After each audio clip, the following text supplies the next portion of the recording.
I'm Michael Feinstein, and we're here in the Great American Songbook Foundation Archives.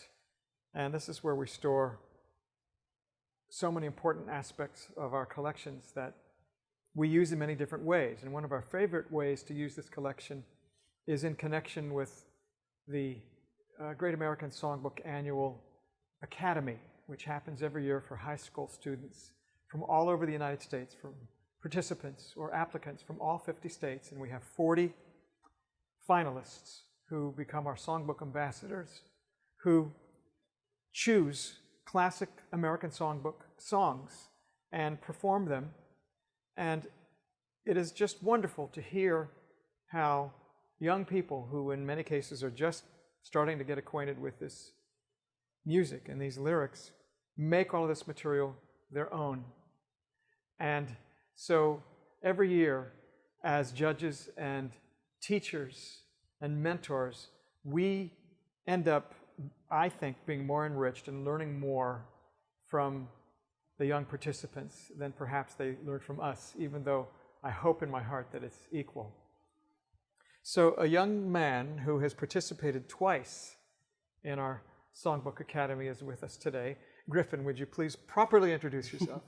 Hello, my name is Griffin Scott, and I'm a 2018-2019 Songbook Academy alum.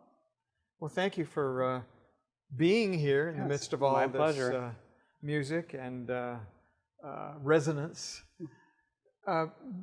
When you participated in the Songbook Academy, I know that it is sometimes challenging to find songs to present, to audition, to become a participant in the program.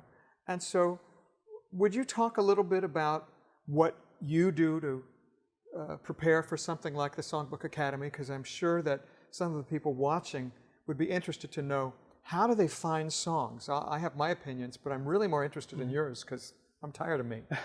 So. Yeah, well, one thing that I did, the initial process was that I sat down with my voice teacher and had a very, very long list of songs, about a couple pages. And I then narrowed down those songs and found the ones that fit my specific voice type, as well as the ones that I was comfortable stylistically approaching. Very good. Good place to start. Yeah. Did you find with your teacher that your teacher would say, oh, don't sing that, or don't sing this, or think about the lyric, or what I'm getting at is often participants will want to do a song that's a great song, but sometimes isn't age appropriate or isn't appropriate for other reasons. Did you have that experience? Well, luckily my voice teacher was knowledgeable enough in kind of the Great American Songbook, the genre, that she really made it a point to find a song that we collaborated and found a song that was specific, that I could relate to both personally and emotionally. Right. Yeah, it's a kind of hard process because you do have to find a song if you are going to be a participant in the Songbook Academy or in any similar program, or even when you're putting a show together as a performer, to find a song that first of all you know you can make your own, and then to take that song and make sure that it is personal but also will speak to the people hearing you do the song. And so often I find that the participants will choose a lot of the same songs, and there are hundreds and hundreds and hundreds of thousands of songs that are out there. And I suppose that sometimes somebody might be scared to choose something that's too off the beaten path, but we welcome that, unusual choices. And one of the things that we find, I'm just looking at this piece of sheet music here, this is for the song At Last. At Last is a song that was originally in a movie called Orchestra Wives, played by the Glenn Miller Orchestra. But most people know this song in a version that was recorded by Etta James. And she did a very specific interpretation where she changed the musical line. I don't think she changed the lyric much, but every time I hear a Songbook Academy participant do it, they always exactly copy Etta James. And I did it too. When I first started, I would listen to a recording I liked of something and I would copy it. But it's much more valuable to go back to an original copy of a sheet music and see what was originally written and learn it from the primary source. How did you learn the songs? Where did you find the music for songs? Did your teacher hand them to you, or did you have to do research to find music? I researched the lyricists and the composers. I researched if it was made for a movie or a musical, the story behind that movie or musical. And then I researched the background, the lives of the lyricists, composers, and then also the initial motivations of that song. And one thing that I like to do is I like to relate as much as possible to the lyrics that I'm singing, because then through that you can really tell that the phrase that you're singing it has emotion and it has depth to it. When anybody sings a song and they have a story or a picture in their mind or have information, as Griffin talked about, it changes the way we sing a song. Even if nobody knows what's going on in our brain, they can see it in our eyes, they see this light in our eyes, they see it in body language, they feel it. And that's what's so interesting about interpreting music as a performer.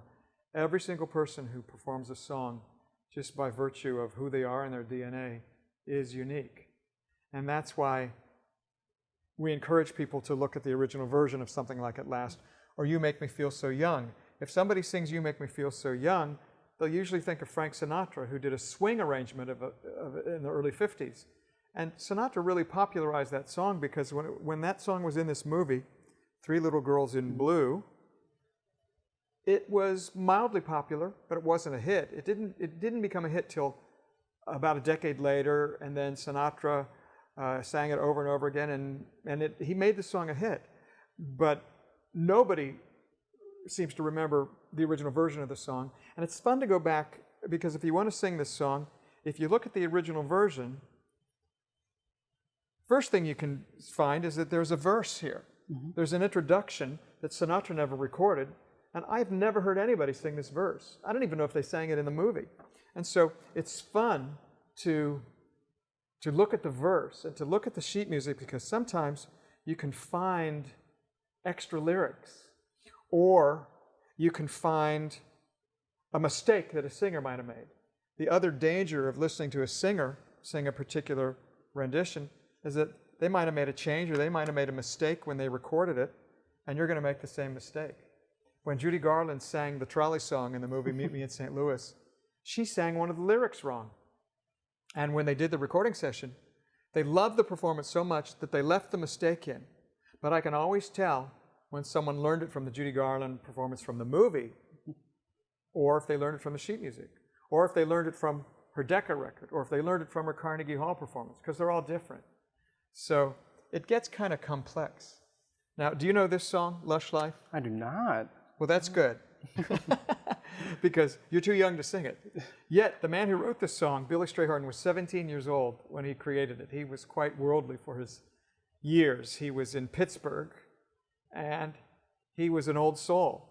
But so often, participants in the Songbook Academy who are 15, 16, 17, 18 want to sing this song, and they're just not ready. And I can say that, I think, with alacrity, because this lyric, this is the chorus. Imagine a 16-year-old or 17-year-old singing this. Life is lonely again, and only last year everything seemed so sure. Now life is awful again, a trough full of hearts could only be a bore. A week in Paris will ease the bite of it. All I care is to smile in spite of it. I'll forget you, I will, while yet you are still burning inside my brain. Romance is mush, stifling those who strive. I'll live a lush life in some small dive, and there I'll be, while I drift with the rest of those whose lives are lonely too.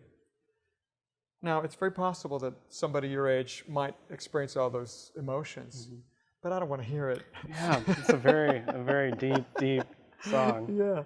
So what I'm saying is, of course, age appropriate is important. And these songs are by Gershwin and by Julie Stein and Bob Merrill. Great American classics. The Man I Love is a song that is one of the most famous Gershwin songs, but I find that it's performed less often today because it's now perceived as being kind of chauvinistic. So sometimes a song that's very, very popular for decades with a new generation is reinterpreted in a way that might not go along with the times.